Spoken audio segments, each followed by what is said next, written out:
Hello everyone, आज एक ऐसा टॉपिक हम लाए हैं जो मैक्सिमम यूपीएससी एस्पिरेंट्स को कंफ्यूज कर देता है। मैं खुद भी बहुत बार कंफ्यूज हुआ हूँ, टेस्ट दे के रिविजन दे के फाइनली कुछ शेप दिया हूँ इस कॉन्सेप्ट को। ठीक है, without wasting any more time let's dive into the concept. तो आज हम लोग बात करेंगे election of president and vice president का। ठीक है, छोटा टॉपिक है, ज़्यादा इसको एक्सटेंड नहीं करेंगे। थोड़ा सा बेसिक कॉन्सेप्ट्स को रिवाइज करके हम लोग क्वेश्चंस में कूद पड़ेंगे। ये है ex officio chairman of Rajya Sabha, ये है हेड ऑफ द स्टेट। अच्छा, दोनों का इलेक्शन इंडिया में होता है इनडायरेक्ट इलेक्शंस, मतलब not directly elected by the citizens of India. Indirect election मतलब बाय अ इलेक्टोरल कॉलेज। अब मैक्सिमम क्वेश्चन इससे आता है कि भाई इलेक्टोरल कॉलेज का कॉम्पोजिशन क्या है, यही सबसे इंपॉर्टेंट है।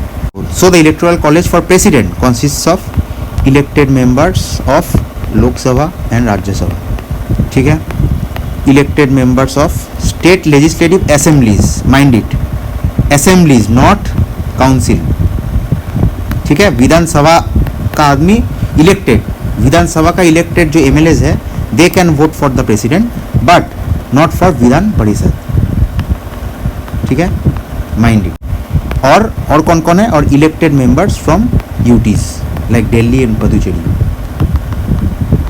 ठीक है, only these are the composition of electoral college for president. अब कौन कौन इसमें पार्टिसिपेट नहीं कर सकता, देखो यहाँ पे मैं बोला हूँ elected members of Lok Sabha and Rajya Sabha. Elected members को छोड़ के और कौन रहता है, नॉमिनेटेड मेंबर्स रहता है। लोकसभा में क्या है, 02 एंग्लो इंडियंस,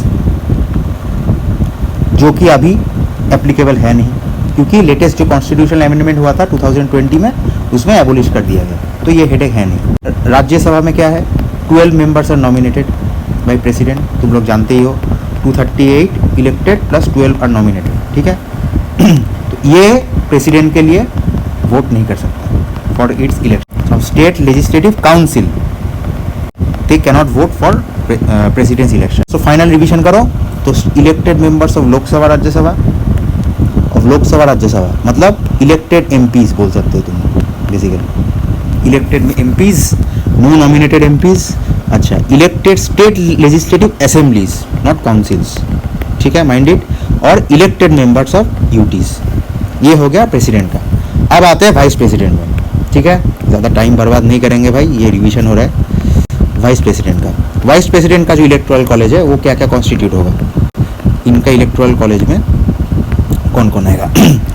चलो, फर्स्ट आता है, इसको तुम बेसिक ट्रिक से याद रखो। ठीक है, इसको कर दो ओनली एमपीज, मतलब स्टेट का इसमें कोई रोल नहीं रहेगा। स्टेट को बोल दिया भाई ये सेंटर का आपस का मैटर है, हम लोग सुलझा लेंगे, तुम भाई भागो यहाँ से। ठीक है, तो कौन कौन रहेगा इलेक्टोरल में, elected members of Lok Sabha Rajya Sabha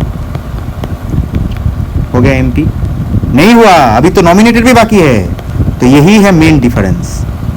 nominated members of Lok Sabha Rajya Sabha मतलब अगर 2020 का पहले बोलो तो लोकसभा का 2 मेंबर जो नॉमिनेटेड था वो एंग्लो इंडियन कम्युनिटी का, और 12 राज्यसभा का। ठीक है, ये दोनों ही कर सकते हैं वाइस प्रेसिडेंट के। ठीक है, और स्टेट्स का कोई रोल यहाँ पे है नहीं, no role of states, only MPs. States and UTs का कोई रोल यहाँ पे है नहीं। और ये तो जानते ही हो, ये सब प्रोपोर्शनल रिप्रेजेंटेशन में होता है बाय सीक्रेट बैलेट। ठीक है, सीक्रेट बैलेट, प्रोपोर्शनल रिप्रेजेंटेशन और सिंगल ट्रांसफरेबल वोट। चलो, ये बेसिक के साथ आज हम लोग 5 क्वेश्चन सॉल्व करेंगे, तो इसके बाद और कभी तुम लोग को कोई दिक्कत नहीं होने वाला है इस टॉपिक में। क्वेश्चन 1 देखो क्या बोल रहे, consider the following statements regarding election of president of India. ठीक है, प्रेसिडेंट का इंडिया को देखते हैं। Nominated members of parliament do not participate, एकदम सही बात है भाई। मैं जोर जोर से पुकार रहा हूँ, nominated members are not allowed in the election of president, एकदम सही बात है। ऑप्शन 1 सही है, जहाँ पे नहीं है काट दो। अच्छा, और क्या बोल रहा है, elected members of legislative councils do not do participate. अच्छा देखो, ये उल्टा बात बोल दिया, मैंने क्या बोला, स्टेट लेजिस्लेटिव असेंबली से उसका elected members can participate, not state legislative council. ठीक है, तो स्टेटमेंट 2 गलत है, जहाँ जहाँ 2 है निकाल दो, तो एक ही ऑप्शन बच गया, बी 1 और 3। ठीक है, तो ये अगर नॉर्मल एग्जाम होता मैं निकल जाता, अभी हम लोग प्रैक्टिस कर रहे हैं, तो ऑप्शन 3 को भी एक बार देख लेते हैं क्या बोल रहे हैं। Elected members of legislative assemblies of union territories of Delhi and Puducherry participate, सही बात है। सो 1 और 3 आर द करेक्ट सॉल्यूशंस। तो इसका आंसर है ऑप्शन बी। चलो अगला क्वेश्चन देखते हैं। With reference to the election of vice president, अच्छा अब आ जाओ वाइस प्रेसिडेंट में। Consider the following statements. अच्छा, both elected and nominated members of parliament participate. Vice president के लिए क्या बोला? Only MPs, no MLAs. ठीक है, ओनली एमपीज। ओनली एमपीज में बोथ इलेक्टेड भी आता है, नॉमिनेटेड भी आता है, तो ये स्टेटमेंट करेक्ट है। ठीक है। अच्छा, members of state legislative assemblies participate. भाई क्या बोल दिया? मैं चिल्ला रहा हूँ कि कोई एमएलए अलाउड नहीं है, तुम बार बार बोल रहे हो भाई एमएलए अलाउड है, तो काटो नंबर 2 को। अच्छा, the election is conducted through proportional representation by means of single transfer. एकदम correct answer. What is the answer? Option B is the correct answer. मैं आशा कर रहा हूँ कि मैं जैसे जैसे सॉल्व कर रहा हूँ तुम लोग वीडियो को पॉज करके पहले खुद सॉल्व कर लो, फिर क्रॉस चेक करने के लिए मेरा सॉल्यूशन देखें। चलो क्वेश्चन 3 क्या बोल रहा है? Which of the following correctly describes the electoral college. देखो मैं एक ही क्वेश्चन डिफरेंट फॉर्म में लाया हूँ ताकि तुम लोग का रिवीजन एकदम अच्छा खासा रिवीजन हो जाए। Which of the following correctly describes the electoral college. फिर वही बात भाई, क्या है याद है? तो एमपी का इलेक्टेड और इलेक्टेड एमएलएज याद है? तो चलो क्या बोल रहा है? Elected MPs and all MLAs.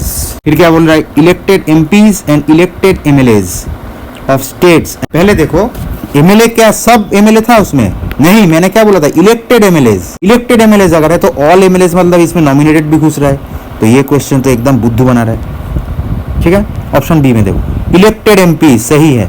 Elected MLAs of states and certain एकदम सही बात है, तो option B should be correct. बाकी वाला देख लेते हैं। ओनली इलेक्टेड एमपीज नहीं, all MPs and MLAs including nominated members एकदम गलत ऑप्शन है, तो इसका आंसर है ऑप्शन बी। भाई इतना दूर अगर आ गए हो चैनल को जरूर सब्सक्राइब कर देना भाई। ठीक है, चलो next. Consider the following statements regarding value of votes. बहुत अच्छा क्वेश्चन है देखो, इन प्रेसिडेंशियल इलेक्शंस। इसके लिए ज़्यादा दिमाग मत लगाओ, बेसिक चीज़ सोचो कि जो एमपीज होता है, ठीक है, उसका इक्वल वोट्स होता है, और जो एमएलएज होता है वो तो स्टेट को रिप्रेजेंट कर रहा है, और स्टेट्स का पॉपुलेशन अलग अलग होता है, तो उसका वोट इक्वल नहीं होता है, वो वेटेड वोट होता है, जो कि डिपेंड करता है कितना पॉपुलेशन ऑफ द स्टेट है और कितना एमएलएस इलेक्टेड है फ्रॉम दैट स्टेट। और ज्यादा दिमाग मत लगाओ, क्या बोल रहे हैं? All MPs have equal vote value. हाँ, all MPs have equal vote value, सही बात है। अच्छा, all MLAs have equal vote नहीं, एमएलएस का इक्वल वोट नहीं है, वो पॉपुलेशन के ऊपर डिपेंड करता है, वेटेड वोट होता है। ठीक है, तो ऑप्शन 2 इज रॉन्ग। ऑप्शन 2 जहां जहां पे तोड़ दो उसको। अच्छा, ऑप्शन 3 क्या बोल रहा है? Vote value of MLAs depends on the population of state. एकदम सही बात है, पॉपुलेशन के लिए रहेगा, तो 1 and 3 should be the correct. इसका ऑप्शन है ए। और लास्ट क्वेश्चन देखते हैं क्या बोल रहा है? Relating to offices of president and vice president. बोलो, ये वाला क्वेश्चन बहुत ईजी है, अगर तुमने बेसिक्स पढ़ा है तो इसका आंसर भाई तुम लोग खुद ही हमको दोगे। इसको कमेंट सेक्शन में तुम लोग आंसर दे दो इसका। चलो मिलते हैं अगले वीडियो में, और तुम लोग जरूर कमेंट सेक्शन में ये भी कौन सा टॉपिक मुझे कवर करना है, ठीक है, और मैं उसको लेके आ जाऊंगा। और मेरा चैनल को जरूर सब्सक्राइब करना होगा, और तब तक पढ़ते रहो। All the best.